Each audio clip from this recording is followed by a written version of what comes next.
Ezihamba phambili indaba namuhla iDA yeseke yekhomishana ngabashone KUNEMIBHIKISHO action ekuseyishaya ke AMAKHALA NGOHULUMENI akasekho emhlabeni uhlelo KAZELONKE wentsha yeIFP. Nina bendlove namandla nazi indaba ze1KZNTV nifundele uphilano kaCebekhulu. Sanibonani. Umholi Democratic Alliance KwaZulu-Natal uFrancos Rogers uthi bayasekela isiphakamiso sokuthi kusungule ikhomishana ezophenya ngegameko zokushona kwabantu ngezikhathi zembhikisho yenzekele esifundazwe kanye naseGauteng ngenyanga edlule. uRogers usho kanjena ke ekhuluma nabezindaba ePhoenix eThekwini emva kokubamba komhlangano namalungu omphakathi kule ndawo.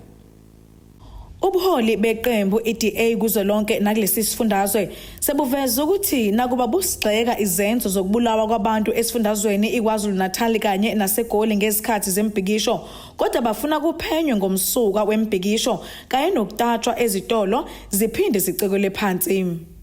Ekhuluma eDube Village eNanda umholi walenhlangano kuzolonke uJohn Steenhuisen kade bezobona umonakalo kwigarage elikule ndawo uthi bayazigxeka isigameko zokubulawa kwabantu endaweni yasePhoenix. We condemn the killings and the loss of life on all sides. It's unnecessary. But I do think that there's been a attempt to try and scapegoat what really happened in Phoenix there. And I think that there's some very fancy footwork going on by politicians there. Let's get down to brass tacks. Why did what happened in Phoenix happen? It happened because there was a vacuum, because the law and people responsible for law and order, the SAPS and the Metro, were absent. And into that vacuum, you got vigilantes that were able to be in there and looters that were able to be in there. So I commend communities that stood on the barricades and protected themselves. I condemn people who murdered other people and which led to loss of life. It can never ever be condoned that people lose their lives in situations like this. But the big problem, and that's part of the reason I'm here as well, is to find out why was there a vacuum? How did that vacuum get created? When you have that vacuum, something's always going to fill it. Ephendula imibuzo wabezindaba ngenkulumo yakhe yakamumva ebizwakalisa ukugxeka ikhabhinethi likaMongameli uCyril Ramaphosa nala ezwakale ethi yena engenza umsebenzi ongcono ngaphansi kobuholi kwaRamaphosa. uSteenhuisen ubeseveza ukuthi ngalokho ubechaza ukuthi beDA bazimisele ukusebenzisana noma ibuphi ubuholi ukubuyisela isimo sezimpilo zabantu kwesejwayelekile. I didn't mean that I could serve in his cabinet at all. What I said is that the DA stands ready to help in whatever way we can to fix South Africa and to get it back up on its feet and to get it moving forward again. The presenter asked me if I'd be prepared to serve in the cabinet. I said it would be something that the party would have to decide, not me, and that it would have to be considered. But my primary focus now is making sure that the DA is on the front lines of ensuring that we can fix what's going on here in these communities, and we can get people's lives back together, and we can hold those responsible for the violence and the looting and that's why we stand ready to work with any party, with any government that wants to build and grow and not to be part of the destruction and looting that we've seen. Kusenjalo umholi wesifundazwe kwiDA uFrancos Rogers uthi bayaseseka isiphakamiso sokuthi kusungule ikhomishana ezophenya ngezibhelu zakamumva wathi kodwa leyo khomishana kungabe yenhlangano ebusayo kuphela kodwa ihlanganise nezinye izinhlangano ukuze izoba nobulungiswa. The ANC can't have a commission of inquiry into itself. It needs to be a multi-party commission of inquiry where we ensure that we get to the bottom of the problem and the nucleus of the cause. You can't be the judge and the jury. Kanti lobu buholi buphinde bahambela imindeni eyashonelwa kulezi indawo eziseduze nasendaweni yasePhoenix ukuyokhalisana nemindeni.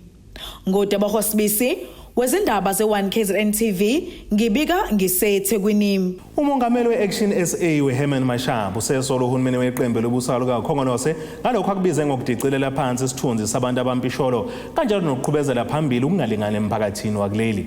uMashaba ubekhuluma kanjena kwisithangamisa bezindaba enkabeni yedolobha iTheku nalapho behambisana khona nesigungu esiphezulu saleli qembu okuba uDokotela uMakhosi Khoza ngekathi bezohlonza umonakalo odalwe izidubedube zokucikelwa phansi kwempahla emavikini amabili adlule.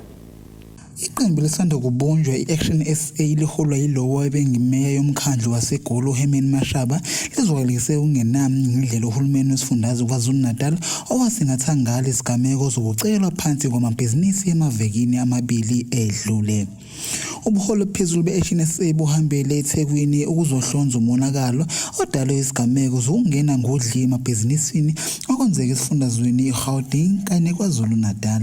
ANC in the last 27 years has never acted in the interest of society. They've always acted in their own personal, greedy, thuggery and corruption. They've never acted in the interest of the people. The reason why Action SA took a conscious decision, a difficult decision, groundbreaking decision to pursue a class action lawsuit against President Cyril Ramaphosa, the Minister of Police and the security clusters, including the ANC. We know they're going to do everything possible to defend themselves using our taxes. But as far as we're concerned, as Action SA, we're holding the ANC, the President Cyril Ramaphosa and his cabinet directly responsible for this. UMashaba wamenzele ukuthi bazovulela abaholi bakhongolose okanye ungqongqoshe becabinet kaMongameli uCyril Ramaphosa amacala okuhluleka ukuvikela abantu abamnyama okanye ukuhluleka ukwenza umsebenzi wabo ngendlela. 3 ministers Begicele, Ayanda Dlodlo and Nosiviwe Mapisa have not yet been. So you have those people that have decided that, you know what, we want a moral and ethical society, because ethical and moral, corruption cannot coexist with a program of pulling people out of poverty. Izindabeni ze-1KZNTV kubikunobiswa kaDlamini eThekwini. Sikhulu isililo ngokudlula emhlabeni kaSihlalo kaZolonke ophiko lwentsha ku-IFP obophinda abekele iphini kaSotswebhuku leli qembu eshamthetho sikaZolonke umthokozisi Nxumalo. Iqembu le-IFP lithi lilahlekelwe kakhulu ngokushona ngokuzuma kaZwide engozini yomgwaqo eyenzeke kwaNongoma izolo kusihlwa. Khulumela leli qembu kuZolonke umkhuleko Hlengwa uthi balahlekelwe kakhulu ngomuholo benamava nobuhlakani obuyisimanga. Egameni leqembu le-IFP nasegameni lomqamu nomsunguli weqembu nomengameli ngokuhlonishwa umntwana wangoSuthu Buthelezi kanye nomengameli we-IFP abuvele enkosini ihlabisa kanye nasegameni lomndeni wakwaNxumalo nomndeni wakaMkhwanazi simezela ngokukhulu ukudumala nokushaqeka ngokudlula emhlabeni kukaSihlalo kaZwelonke umbutho wentsha ye-IFP kanye nesekela likaSotswebhu omkhulu we-IFP ePhalamende umhlonishwa umthokozisi Nxumalo emveni kwengozi yemoto eyenzeka izolo ebusuku kwaNongoma. uComrade uZwide wakhethelwa esikhundleni sobuhlalo kaZwelonke umbutho wentsha ngoJulayi ka-2019 waphindwa waqokelwa esikhundleni sokuba usekela Sotswebhu omkhulu we-IFP ePhalamende ngoJanuwari ka-2021 emveni bade esekhethelwe ePhalamende ngonyaka ka-2019 ubese emakomidini emsebenzi yomphakathi nengqalasinda kanye nezemfundo ephakeme nezobuchwepheshe aphinde futhi phambilini abasekomidini lezamandla kanye nezimbiwa. Ubengumholi oqotho nothembekile nobe nekusasa eliqhakazile phambi kwakhe nobe ngaso sonke isikhathi eyibophezele ekumeleni nasekukhulumeleni labo kade bamele einhlakeni zonke zakhe zokusebenza ikakhulukazi intsha yaseNingizimu Afrika. Emva kwebhelo zodlame nokucekelwa phansi kwezitolo nokushiswa kwazi iningi labantu lisaleke liphelele umsebenzi kanjalo ke nosomabhizinisi basabhekene nomqansa ukuvusa amabhizinisi abo. uNathondo Mzobe uthi usenomsebenzi ngenxa yenkampani indosi African Legacy emsizile ngokumqeqesha wagcina sethole umsebenzi. Abantu abaningi balahlekelwe amathuba omsebenzi ngenxa yembhikisho enodlame yokucekelwa phansi kwezitolo nesigcine ezishisiwe ezinye. Kwenzeka lokhu nje elakuleli livele linezibalo eziphezulu zabantu abangasebenzi iningi labo okuyintsha. Inkampani indosi African Legacy isiqhamuke nohlelo lokusiza abantu ngezindlela ezahlukene iphindi baqeqeshe ukuze bathole amathuba omsebenzi kwizimboni ezahlukene kuleli.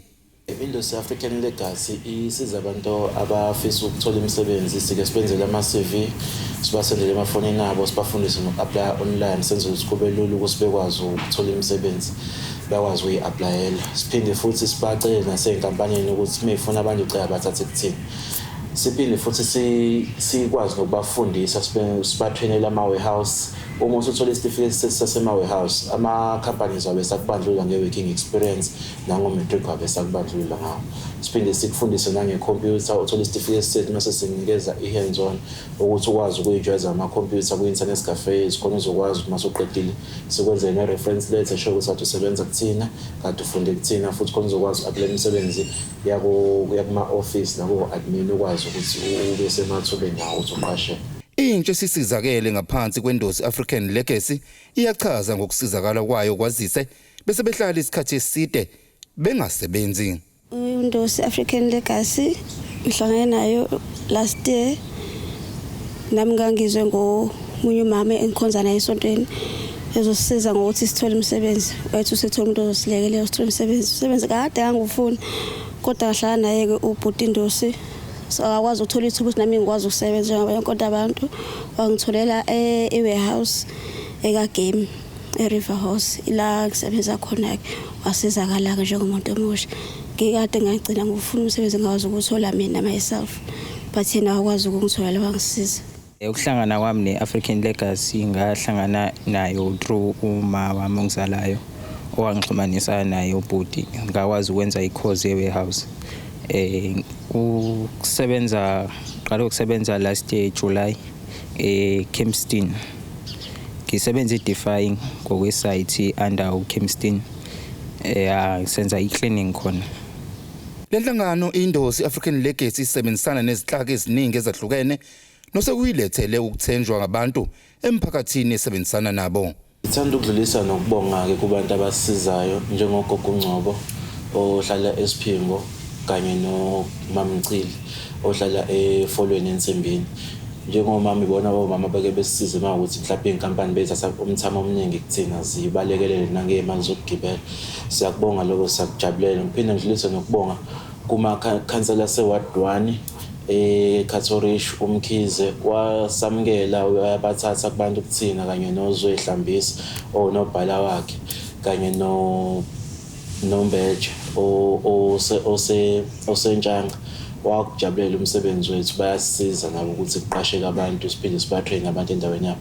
Esindabeni 1KZNTV kubikuthi abantu maphumulo. Ake sibheke engosini yezomnotho.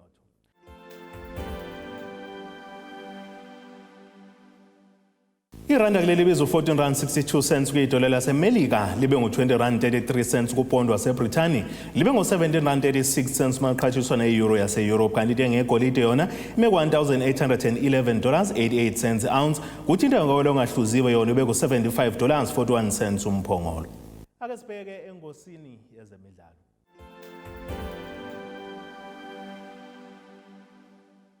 Limfilipi kusasa lomdlalo wazakhele igama kuKaizer Chiefs noMamelodi Sundowns uGeorge Lebese njengoba namanje ngakalithola iqembu elishazo dlala kulona. Lo mdlalo neminyaka engama32 ubudala ubeyiqeqesha neSwallows FC ngenhloso yokusayina kuleli iqembu kodwa ke nokho ugcineke echithiwe. Iqembu leSwallows lalile nokho kokudalula ukuthi ke kungani lingamsayinisa ngalomdlali njengoba litheka lifuna ukukhuluma ngamadlalo ongesibona abalo. uLebese usalokho engenalo iqembu kusukela abuya phesha kwezulwandle kuyiqembu laseMelika iColorado Springs Switchbacks. Ake sibheke naso isimo sezulu esingalendele kosukwini lakusasa.